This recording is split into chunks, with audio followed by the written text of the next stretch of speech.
Assalamualaikum warahmatullahi wabarakatuh. Hamdan wa syukranillah la wala wala quwata illa billah.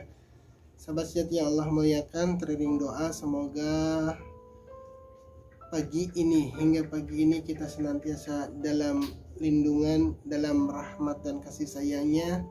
Semoga pula kita dalam keadaan sehat walafiat tanpa kurang satu apa. Pagi ini saya ingin bercerita sebuah momen ketika kemarin saya bercakap-cakap dengan salah seorang teman lama. Dia teman kecil, sedari kecil kami dulu bersama-sama di kampung. Dan salah satu yang paling menarik di antara percakapan itu adalah bahwa ketika saya nanya ke beliau, kira-kira amalan apa yang bisa membuat seseorang menjadi kaya? Beliau menjawab, sangat banyak amalan yang bisa dipakai untuk menjadi kaya. Banyak sekali lafaz-lafaz, banyak sekali bacaan-bacaan yang bisa dalam tanda kutip membuat seseorang menjadi kaya. Tadinya saya berpikir bahwa saya akan dikasih sebuah amalan, tapi ternyata beliau meneruskan jawabannya bahwa terlepas dari banyaknya amalan untuk menjadi kaya, kekayaan itu, harta itu menurut beliau ada warisnya. Kami biasa menyebutnya dengan warisnya. Artinya ada kadar, ada batas yang sudah ditentukan oleh Allah seberapa kaya kita, berapa harta yang akan kita miliki terlepas dari apapun upaya kita. Jadi kalaupun, kata beliau, kalaupun kamu mengamalkan satu amalan kemudian kamu kaya, itu kayanya kaya yang artifisial, bukan kekayaan hakiki. Mungkin dengan mengamalkan amalan tersebut akan mendapatkan uang yang banyak, tapi sekali lagi itu bukan kekayaannya hakiki. Kekayaannya hanya artifisial. Mungkin kita dapat uangnya banyak, tapi kemudian akan habis dengan seketika. Saya sejenak merenung, dan memang benar sekali apa yang beliau ucapkan, bahwa harta kekayaan itu sudah ada kadarnya, sudah ada warisnya, terlepas dari apapun ikhtiar kita. Kalau kemudian seseorang mengamalkan sesuatu itu menjadi kaya, betapa banyak orang yang akan serta-merta kaya raya. Karena saya sering bertemu atau berdiskusi dengan orang-orang yang banyak sekali mengamalkan bacaan-bacaan tertentu, tapi ya sama saja karena memang kadarnya seperti itu, kadar rezekinya sebatas itu. Analoginya adalah bahwa ketika kita memiliki sebuah gelas yang kita punya itu maksimum akan menampung air seukuran gelas tersebut.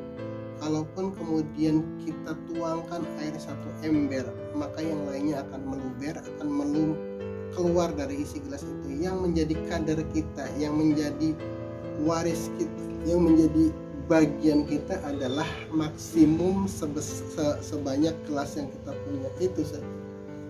Jadi kemudian ada juga, kalau memang usaha seseorang itu pasti membuat seseorang kaya, itu juga bisa saya sampaikan bahwa mungkin bapak ibu saya dulu akan menjadi orang kaya kalau dengan ukuran kerja keras itu seseorang menjadi kaya.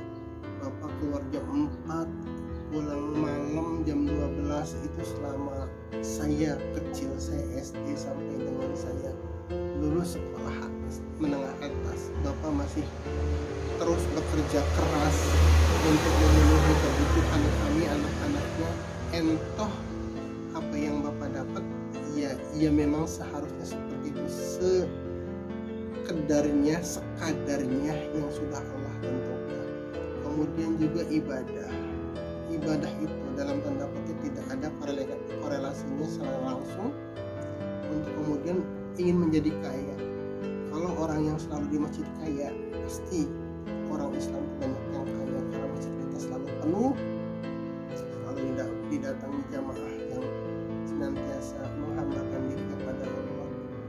Jadi pelajarannya adalah kalau kita mau ibadah saja, kalau mau ke masjid saja, kalau kita mau sholat saja, kalau mau mengamalkan zikir saja, berselawat saja, tanpa kemudian diembel-embeli karena pengen kaya, karena pengen sesuatu, karena pengen yang di luar tujuan ibadah itu sendiri.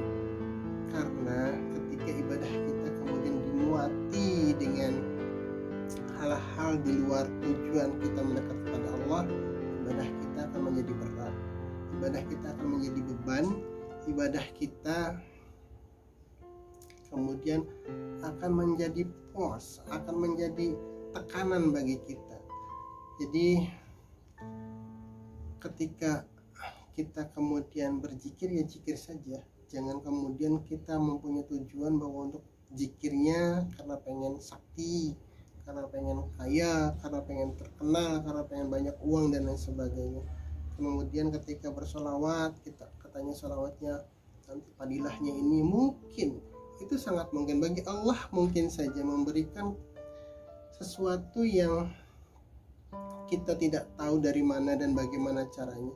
Ada orang yang berselawat kemudian menjadi kaya raya, ya sangat mungkin. Allah tidak memiliki kesulitan apapun untuk menjadikan seseorang kaya dengan wasilah salawat. Kemudian ada yang berzikir kemudian hartanya berlimpah ruah, ya sangat mungkin.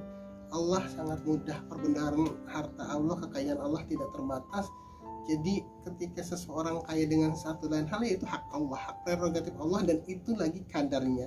Memang orang itu harusnya kaya seperti itu, memang orang itu harusnya punya harta seperti itu. Tapi jangan kemudian menjadikan kita, motivasi kita jadi justru seperti saya pengen belajar zikir biar seperti A yang kaya, saya pengen belajar zikir karena pengen seperti si B yang naik pangkat dan lain sebagainya. Lagi korelasi antara ibadah dengan keinginan kita untuk menjadi kaya itu tidak inline, tidak segaris. Jadi ibadah adalah satu-satunya tujuan kita untuk mendekat kepada Allah, mengabdikan diri kepada Allah, lain tidak.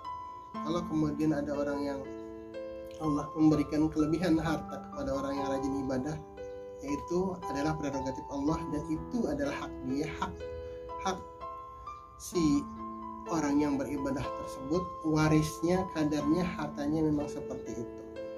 Jadi jangan memaksakan diri ingin seperti orang lain, ibadah kita seperti orang lain karena tujuan lain, karena tujuan pengen kaya, karena tujuan pengen terkenal, karena tujuan ingin menjabat dan lain sebagainya. Itu yang kemudian membuat ibadah kita jadi berat, kemudian amaliyah kita juga jadi terbebani dan lain sebagainya. Kalau sudah waktunya kaya, insya Allah dari manapun Allah akan memberikan jalan sesuai dengan kadar dan waris yang sudah Allah tentukan kepada kita. Jadi apa yang kita ikhtiarkan, apa yang kita usahakan, itu tidak inline dengan harta kekayaan kita. Maksudnya kalaupun kita jungkir balik, banting tulang, peras keringat, malam dijadikan siang, siang dijadikan malam, kaki dijadikan kepala, kepala dijadikan kaki, kalau memang kadar kita tidak menjadi orang yang berlimpah ruah harta, iya tentu tidak akan seperti itu. Tapi tentu ada hikmah bahwa ketika setiap usaha kita sudah maksimal, kita sudah berupaya maksimal untuk menjemput rezeki yang Allah tebarkan di muka bumi ini, entah hasilnya sesuai dengan kadar kita, yaitu lagi hak Allah, dan itu kadar yang Allah berikan kepada kita, dan tujuannya pasti Allah lebih tahu. Ada yang kemudian justru dengan kaya jauh dari Allah, ada yang kemudian ketika menjabat kemudian lupa kepada Allah, ada yang ketika diberi kelebihan justru menjadi jauh lebih jauh lagi kepada Allah, ada yang justru dengan kekurangan kemudian lebih intens hubungannya dengan Allah, lebih dekat hubungannya dengan Allah. Jadi selalu ada hikmah, ada kebaikan yang Allah berikan kepada siapapun. Ada yang diberikan kelebihan harta, di situ ada ujian. Ada yang diberikan kekurangan harta, di situ ada ujian. Ada orang yang diberikan jabatan, di situ ada ujian. Ada orang yang kemudian menjadi rakyat biasa, itu pun ujian, seperti yang kemarin saya sampaikan. Jadi sekali lagi, jangan kemudian ibadah kita tunggangi, kita muati, kita bebani dengan berbagai hal di luar tujuan kita untuk mendekat kepada Allah. Kaya miskin itu sudah waris, sudah kadar, sudah takdirnya, tapi ibadah kita adalah kewajiban dan kebutuhan kita. Jadi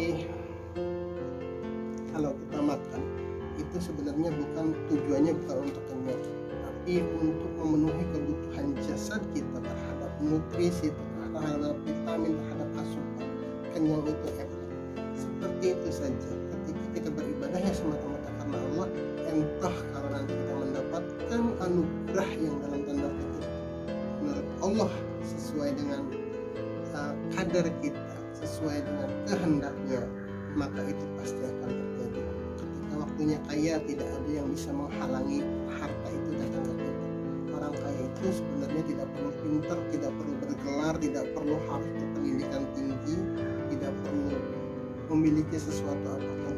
Kalau kata Allah, waktunya kaya, insya Allah pasti akan kaya. Jadi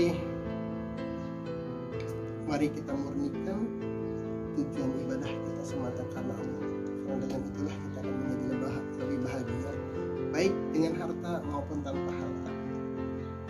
Semoga kita diberikan kelapangan, kemudahan, dan bimbingan dari Allah agar kita bisa menjadi hamba yang baik, bisa beribadah dengan baik semata sebagai pengabdian kepadanya. Harta insya Allah akan mencukupkannya untuk kita semua. Billahi taufiq wal hidayah. Wassalamualaikum warahmatullahi wabarakatuh.